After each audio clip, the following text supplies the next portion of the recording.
Hulagu Khan نے بڑے لوگ مروائے تھے، بڑے، بغداد میں 20 لاکھ آدمی قتل کروایا اس نے، 20,000 نہیں میں نے کہا، ذمہ داری سے حوالہ دوں، کتنے لوگ بولیے؟ 16 لاکھ آدمی اس نے تلوار سے مروایا۔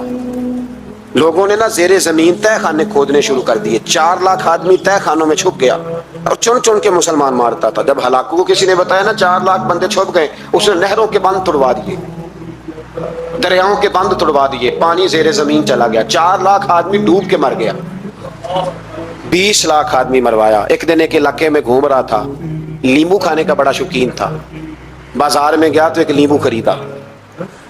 اس نے دیکھا کہ بازار میں بوڑھے بچے جوان خریداری کر رہے ہیں، تو کہنے لگا ابھی بھی اتنے مسلمان زندہ ہیں، بناؤ ان کی لائنیں، قتل کرنا ہے۔ 3 لائنیں بن گئی، ایک بوڑھا آدمی بھی لائن میں آ گیا، لیمبو کھا رہا ہے، اس کو ہلکا ہلکا چوستا ہے، گھوڑے پہ بیٹھا ہے، قتل کرا رہا ہے لوگوں کو۔ ایک بابا جی پہلی صف میں تھے، جب پہلی صف قتل ہونے لگی، بابا جی پچھلی صف میں دوڑ کے ہو گئے۔ ہلاکو خان ہنس رہا ہے اس کو دیکھ کے، معاذ اللہ، جب بندہ ہوتا ہے نا کسی منصب پہ پھر وہ مذاق اڑاتا ہے دوسروں کا۔ بابا دوسری صف میں آیا تو ہلاکو خان نے وہ بھی قتل کرائی، تو بابا دوڑ کے تیسری صف میں، آخری صف کے کونے پہ جب بابا کھڑا ہو گیا نا تو سارے بندے مر گئے، بابے کو قتل کرنے لگا جلاد۔ ہلاکو کہنے لگا ٹھہر جا، کہنے لگا بابا تو تیسری صف میں آیا تھا، تیرا کیا خیال تھا بچ جائے گا؟ بابا کہنے لگا خیال نہیں، میرا یقین ہے کہ میں بچ جاؤں گا، میرا شرط یہ ہے کہ یقین ہو اندر، شرط یہ ہے کہ ہنس کے کہنے لگا ہلاکو خان کیسے؟ تو بابا کہنے لگا اگر اللہ چاہے تو بچ سکتا ہوں، اگر اللہ چاہے تو میں، بہت سارے لوگ ہیں ڈاکٹر لکھ کے دے دیتے ہیں نہیں بچے گا، وہ بچ جاتا ہے کیونکہ بچانے والا اللہ ہے، اگر اللہ چاہے تو بچ جاؤں گا۔ تو ہلاکو کہنے لگا کیسے؟ جب ایسے کیا نا، کیسے ایسے کیا نا تو لیمبو ہاتھ سے گر گیا۔ وہ بچے پلیئر نہیں ہوتے، وہ گیند گنتی ہے تو چھلانگ لگا کے پکڑ لیتے ہیں، وہ بڑا گھوڑ سوار تھا، نیزہ باز تک چھلانگ لگائی لیمبو کیش کرنے کے لیے۔ کیسے وہ کیسے بچے؟ یوں ہاتھ گھمایا، لیمبو گرا تو چھلانگ لگائی، نیچے جھکا، جب نیچے جھکا نا تو گر گیا گھوڑے سے، جو پیر تھا وہ گھوڑے کی رکاب میں الجھ گیا، گھوڑا ڈر کے دوڑ گیا۔ جب گھوڑا دوڑا تو زمین پر زور زور سے سر لگنے لگا، سپاہیوں کہتا دوڑو اس کو پکڑو، سپاہی بھی دوڑے پر گھوڑا قابو نہ آیا۔ گھوڑا اس وقت رکا جب نہ اس کا چہرہ پہچانا جاتا تھا، نہ آنکھیں سلامت تھی، نہ ناک سلامت تھی، اس کی کھوپڑی ساری اس طرح چور چور ہو گئی جیسے کسی نے ہتھوڑے کے ساتھ پیسی ہو۔ ہلاکو کی لاش سے خون بہ رہا تھا، بابا ہنس رہا تھا۔ ایک سپاہی کہنے لگا بابا تو کیوں؟ کہنے لگے میں اپنے رب کی قدرتوں پہ مسکرا رہا ہوں۔ کل من علیہ فان ویبقی وجہ ربک ذو الجلال والاکرام، کا میں نے اسے سمجھایا تھا کہ بچانے والا بچا لیا کرتا ہے۔ تو اس نے مجھے، مالک بیٹھے تھے ہارون رشید کے پاس، سخت پیاس لگ گئی ہارون رشید کو، اتنی سخت گرمی پیاس، یہ روزہ کھول کے نا کوئی چیز نہ ہو، پانی ہو تھوڑا سا ٹھنڈا سادہ پانی، تو دل کرتا ہے سارے پی جائیں آج۔ حضرت مولا علی نے مثال دی ہے، شیر خدا نے، حضرت علی نے انوکھی بات کرتے، کہتے نا مجھے فلاں جان سے پیارا ہے، تو شیر تھے نا تو شیروں جیسی باتیں کرتے تھے۔ کسی نے پوچھا آپ کو نبی پاک صلی اللہ علیہ وسلم سے کتنا پیار ہے؟ تو فرمانے لگے سخت گرمی سخت پیاس میں جتنا بندے کو ٹھنڈے پانی سے پیار ہوتا ہے مجھے اس سے بھی بڑھ کے اپنے نبی سے پیار ہے صلی اللہ۔ کیسی مثال عطا فرمائی، لوگ وہیں کھڑے ہیں جان سے زیادہ پیار ہیں، فرمایا نہیں، سخت گرمی میں سخت پیاس میں اتنا بندے کو ٹھنڈے پانی سے پیار ہوتا ہے مجھے اس سے زیادہ مصطفیٰ سے پیار ہے۔ یہ مولا علی کا فرمان۔ ہارون رشید کو پیاس لگ گئی تو پانی کچھ دیر سے آیا تو تڑپنے لگا، پانی لاؤ گلا خشک ہو گیا، گھنٹہ ہو گیا، شور کرنے لگا، جلال میں آ گیا، تڑپ، لاتے کیوں نہیں، جلدی کرو۔ جب بندہ گرمی میں آتا ہے نا باہر سے تو پانی دیر سے آئے نا تو دل کرتا ہے کہ وہ ہو سکتا ہے گھر میں کوئی بم بھی پھوڑ دے، پانی کو دیر سے آیا ہے، پہلے پانی۔ اس لیے سمجھدار خواتین باہر سے جب کوئی آتا ہے تو پہلے پانی لاتی ہے، پانی لاتی ہے، پانی پی لے جناب۔ تو ہارون رشید تڑپ رہا ہے، امام مالک قریب بیٹھے تھے، خادم کہنے لگا حضور ایک کنواں خشک ہو گیا ہے اور دوسرا آپ کی شایان شان نہیں، پانی صاف نہیں، تو تیسرے سے بندہ لینے گیا ہے، آ رہا ہے۔ بندہ تھوڑی دیر سے آیا تو ہارون رشید بڑا پریشان تھا۔